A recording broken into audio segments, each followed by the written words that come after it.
अस्सलामु अलैकुम, welcome everyone. My name is Muzaffar Bashir Khan. आज हम ज्योमेट्रिकल ऑप्टिक्स में ज्योमेट्रिकल ऑप्टिक्स के जो मैट्रिक्स होते हैं उनकी सेकंड टाइप डिस्कस करने जा रहे हैं, दैट इज़ रिफ्रैक्शन मैट्रिक्स। अगर आप लोगों ने अभी तक मेरा यूट्यूब चैनल सब्सक्राइब नहीं किया तो प्लीज़ आप इसको सब्सक्राइब कर लें और बेल आइकन प्रेस कर दें ताकि आपको मेरे लेक्चर्स की नोटिफिकेशन बार वक्त मिलते रहें। रिफ्रैक्शन मैट्रिक्स एक ऐसा मैट्रिक्स है जो कि किसी भी लाइट रे के रिफ्रैक्शन फिनोमिना को गवर्न करता है या डिस्क्राइब करता है। उसके जब रिफ्रैक्शन ऑफ लाइट होता है तो उसमें जो लाइट के इनिशियल कोऑर्डिनेट्स हैं और जो फाइनल कोऑर्डिनेट्स हैं उनके दरमियान रिलेशनशिप को डिस्क्राइब करने के लिए जो मैट्रिक्स हम यूज़ करते हैं दैट्स कॉल्ड रिफ्रैक्शन मैट्रिक्स।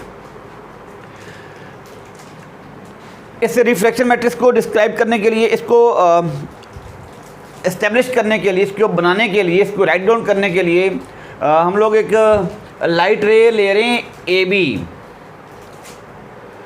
जो एक ऐसी रिफ्रैक्टिंग सरफेस से रिफ्रैक्ट हो रही है जो कि सिंगल रिफ्रैक्टिंग सरफेस है।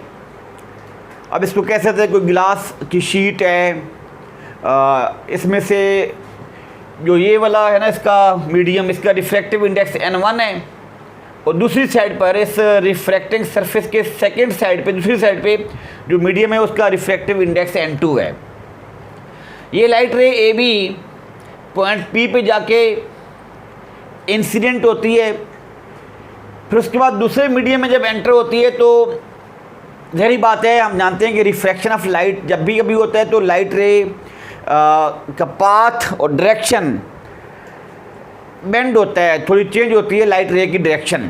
तो इसी वजह से हम देख रहे हैं कि लाइट रे जब पॉइंट P पे जाके दूसरे मीडियम में एंटर होती है तो उसकी डायरेक्शन थोड़ी चेंज हो रही है। अब देखें ये लाइन n जो यहाँ पर नज़र आ रही है डॉटेड लाइन में, ये लाइन n इस सरफेस पर नॉर्मल है और ये इंसिडेंट रे इस नॉर्मल n के साथ बना रही है एंगल θ1, जिसको फर्दर हमने दो एंगल में चेंज किया हुआ। नीचे वाला एंगल α1 है और ये ऊपर वाला φ1 है। ये दरमियान में हॉरिजॉन्टल लाइन है, हॉरिजॉन्टल लाइन से ऊपर ये हॉरिजॉन्टल लाइन, इस हॉरिजॉन्टल लाइन से ऊपर वाला एंगल φ1 है और नीचे वाला एंगल α1 है। अगर आप φ1 और α1 को ऐड करेंगे तो that is equal to θ1। θ1 is the angle of incident ray with the normal n। इसी तरह जब ये लाइट रे रिफ्रैक्ट हो जाएगी तो फिर ये रिफ्रैक्टेड रे है, ये रिफ्रैक्टेड रे इस नॉर्मल n के साथ जो एंगल बना रही है वो एंगल θ2 है। This angle is here θ2।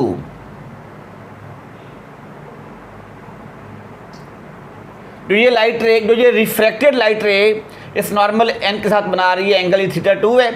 अब θ2 को भी हमने फिर फर्दर दो पार्ट्स में यहाँ शो किया हुआ है। जो अपर एंगल है, जो ये हॉरिजॉन्टल लाइन से अपर वाला एंगल ये α2 है और नीचे वाला जो एंगल है वो φ1 है। देखें इस तरफ भी एंगल φ1 है, हॉरिजॉन्टल के साथ इस नॉर्मल का एंगल φ1 है इस फर्स्ट मीडियम में, और हॉरिजॉन्टल के साथ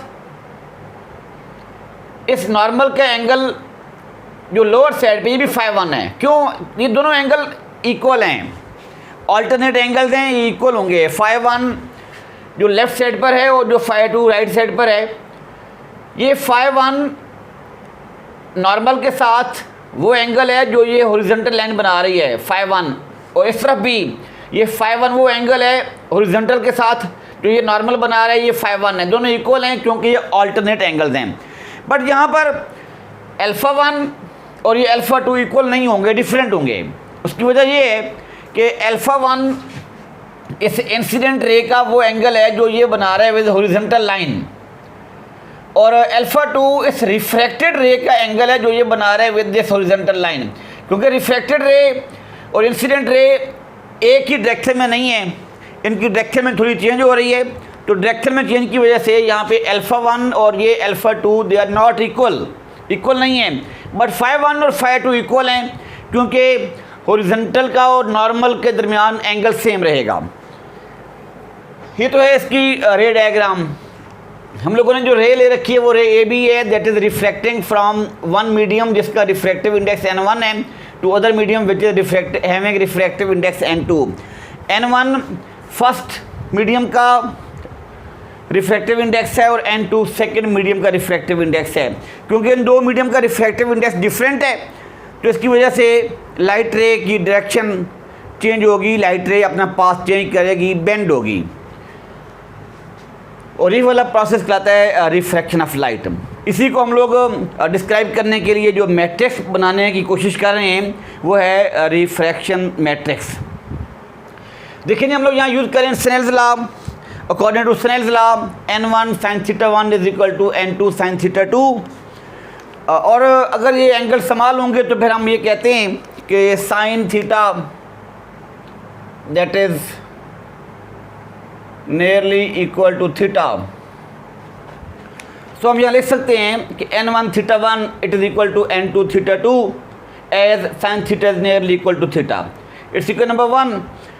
अब हम यहाँ से देख सकते हैं फिगर में कि theta 1 that is equal to alpha 1 plus phi 1, ये वाला एंगल है।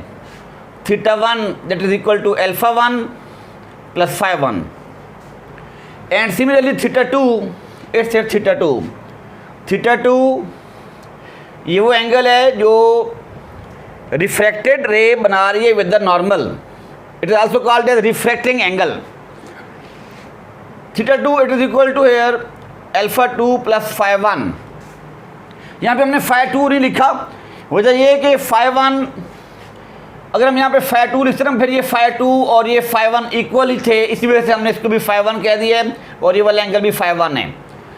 तो theta 2 is equal to here alpha 2 plus phi 1। So put these values of theta 1 and theta 2 in this equation number 1, we get n1 into alpha 1 plus phi 1 that is equal to n2 into alpha 2 plus phi 2।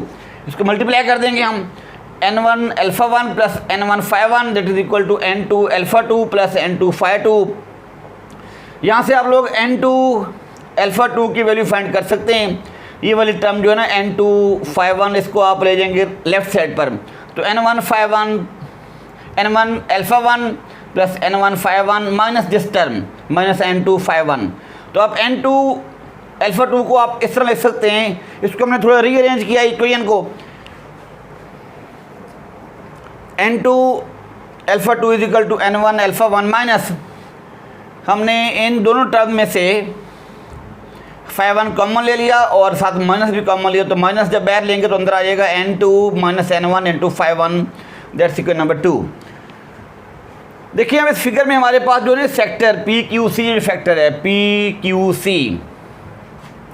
ये क्योंकि थोड़ी सी cut surface है इसी वजह से हम इसको एक स्ट्रेट लाइन की फॉर्म में नहीं शो कर रहे। ये थोड़ी कर्व सरफेस है, जो ये रिफ्रैक्टिंग सरफेस है, ये कर्व सरफेस है, इसी वजह से आप इस PQC को एक ट्रायंगल की बजाय एक सेक्टर कहेंगे। ये सेक्टर है PQC, इसमें जो ना कॉर्ड लेंथ y, ये जो कॉर्ड लेंथ है, इसको अगर आप ना P से Q तक एक लाइन ड्रॉ कर दें, straight line, that's called chord. ये जो लाइन आप ड्रॉ करेंगे from point P to point Q, this line is called here chord or line or straight line. This line or this chord y it is equal to arc length s, ये arc length है PQ, इसको आप s से भी show कर सकते हैं, it is equal to here s।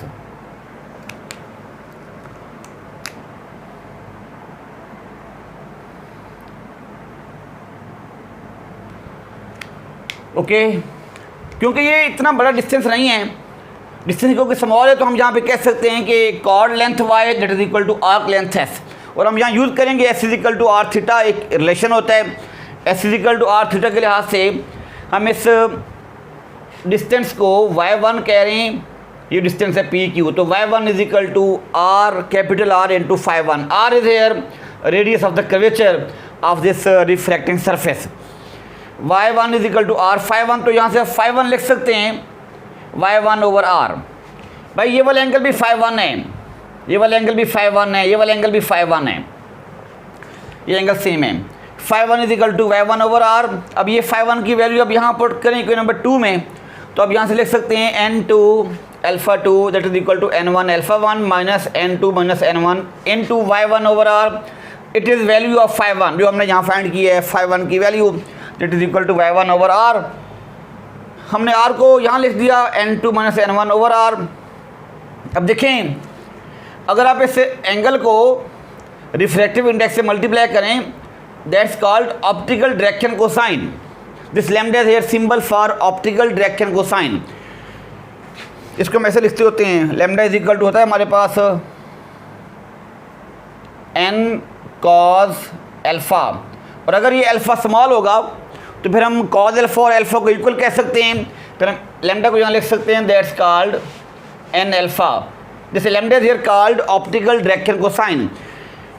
So n2 alpha 2 it is equal to lambda 2, n1 alpha that is equal to lambda 1 minus n2 minus n1 over r, इसको हमने p कह दिया है, that's called power of the refracting surface minus p into y1 that's equal number 3। अब यहाँ पे मैंने बता दिया कि lambda 2 क्या है, that is equal to n2 alpha 2, it is optical direction cosine of the second medium, and lambda 1 is equal to n1 alpha 1 that is optical direction cosine of the first medium, and this p is equal to here power which is equal to n2 minus n1 over r। अब देखिए light रे